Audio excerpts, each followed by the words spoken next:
Hello. So today we are going to share you some experience of myself.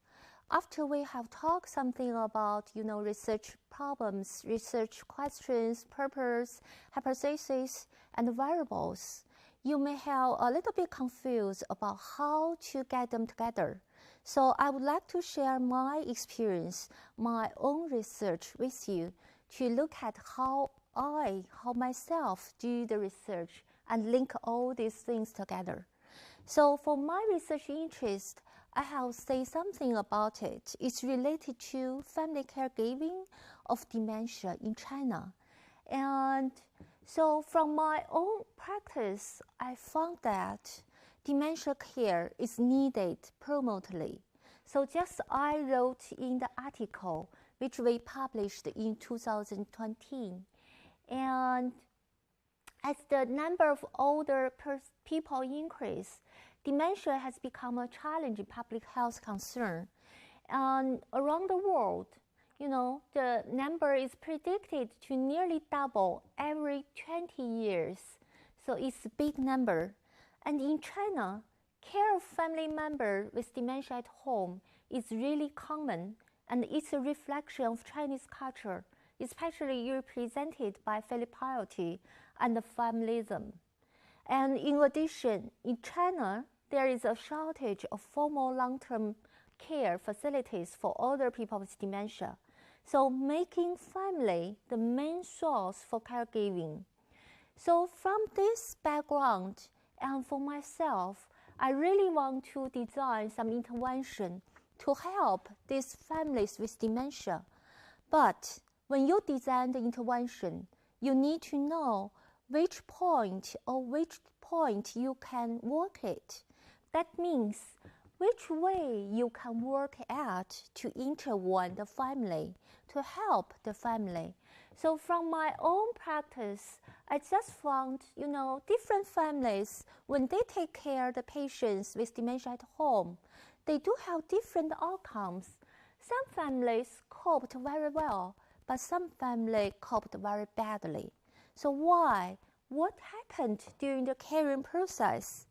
And from the literature review, I also found, in this caring process, the caregivers, they have positive influence or they have the negative influence at the same time. When we talk about the negative influence, that means burden. And when we talk about the positive influence, means caregiving satisfaction or grow up for the caregivers. So I have been thinking about this, why? And also, the literature told me caregiving is a very complex process. I really agree with that. And in this caregiving process, there are many components. We call multiple components that are associated with each other. So if I want to design an intervention, first, I need to understand how these components correlated with each other in this complex process. So in my research, I find out a conceptual framework. Actually, it's not the one existed. I kind of, developed by myself, but it's used the derivation.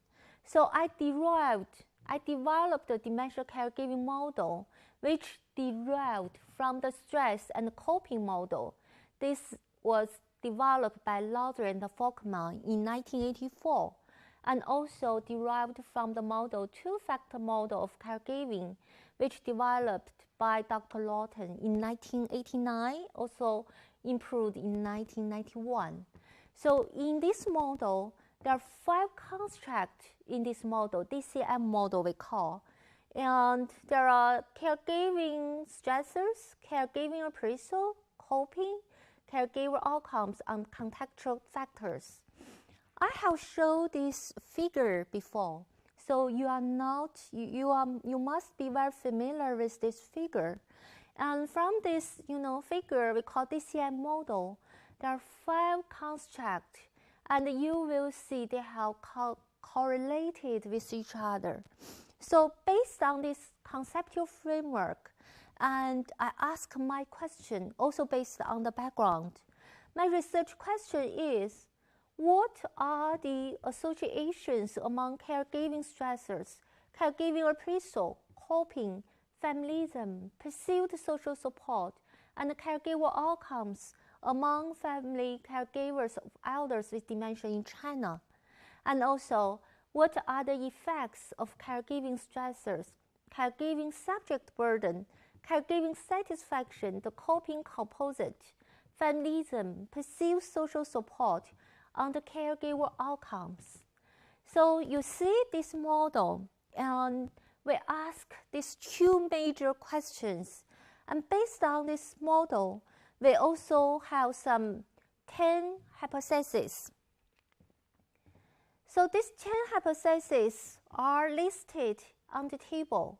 And the purpose of my study is to test if the DCM model fit the collected data and to investigate the role of caregiving appraisal, coping, familism, and the perceived social support on the relationship between the caregiving stressor and the caregiver's psychological health and physical health.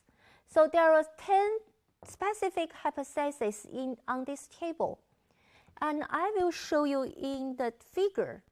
And this is the first hypothesis, is the hypothesized association in the causal model fit the collected data. And the second hypothesis is there is a direct effect of caregiving stressors and come to the caregiver outcomes. So the relationship should be negative, inversely associated. The hypothesis third is there is an indirect effect of caregiving stressors on the caregiving satisfaction and the coping component on the caregiver outcomes. So I say there is an indirect effect of caregiving stressors on the caregiver outcomes through its relationships with caregiving satisfaction and the coping component. And the hypothesis fourth is there is an indirect effect of caregiving stressors on the caregiving outcomes through caregiving subject burden and coping composite. The hypothesis fifth is there is an indirect effect of familism on the caregiver outcomes through caregiving satisfaction and coping. The hypothesis six is there is an indirect effect of familism on the caregiver outcomes through its relationship with caregiving subject burden and the coping. And the seventh hypothesis is there is an indirect effect from familism on caregiver outcomes through the coping. And the eighth hypothesis is there is an indirect effect of perceived social support on caregiver outcomes through caregiving satisfaction and the coping component. And the ninth hypothesis is there is a perceived social support indirect effect on caregiver outcomes through caregiving subject burden and coping.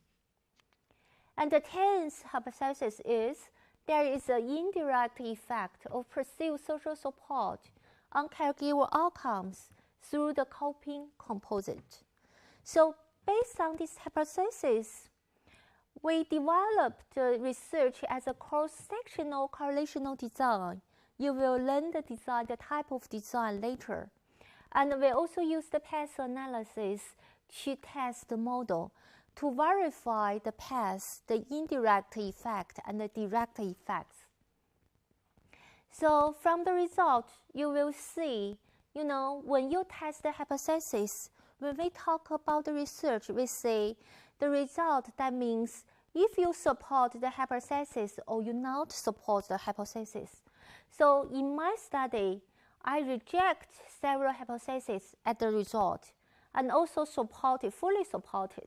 And some hypotheses are partially supported. So you will have more information. You can read more information in the article I will give you. So From my case, I have some suggestions. Since this is the chapter 2, we're talking about research problems, hypotheses, purpose, and variables. So when you have these pictures, I want you to think more. When you watch the video, after watch the video and read the materials, you need to think more. You write down what you have think. So write more. And when you read the literature, write down what you have think. And also have your problems, post on the discussion board. So discuss more with the faculty, with other classmates. So you will get some answers. You will have more clear, pictures about your own research. So it's really good way to learn. So think more, write more, and discuss more. So I'm looking forward to see you on the discussion board and see you next time. Thank you.